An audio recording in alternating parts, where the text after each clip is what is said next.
The next question is Shireen. Shireen sent a very, very interesting question over to me.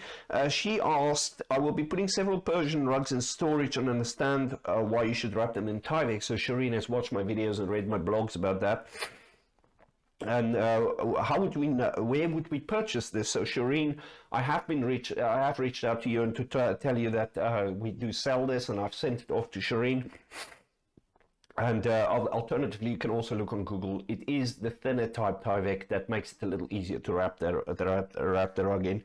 How do you calculate the size? So this is an interesting one. I have got a rug here that I can show you, a small little rug that I can just demonstrate how we would calculate the size of the Tyvek. So I have a little sample rug here. You can see that in the video there. And then what we'll do is, you'll notice we have a shorter side of the rug, the width of the rug as I would call it. And then we have this side, which is the length of the rug. And this is a slightly longer rug. You can see there that this is only a small sample piece. So what we'll do when we roll this rug is we will go ahead and we will roll this rug from this end. And you, of course, will have a much bigger rug, but this is just for the example. So we'll roll the rug that way. And then we have the rug rolled up. Now what you will have is the shortest side, or the width of the rug, that way. And then as per my video, you'll have this rug rolled up, and then what you'll do is you'll fold the Tyvek over and you'll roll the rug in the Tyvek like that.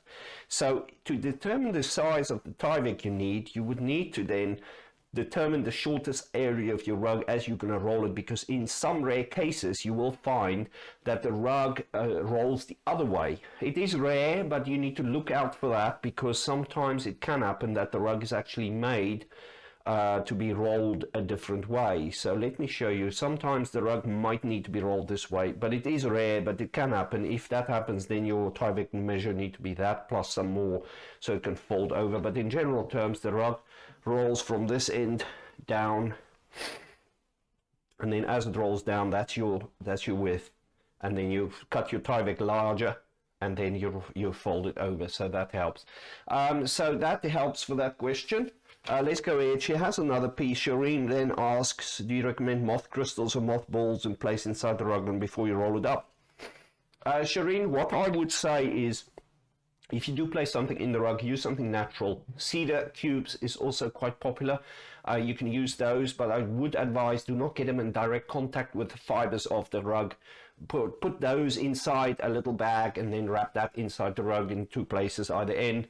And also when you store your rug, every three to 6 months, I would advise that you pull the rug out and you just inspect it to make sure it's still fine. Give it a vacuum maybe and wrap it back in the Tyvek, so that would help.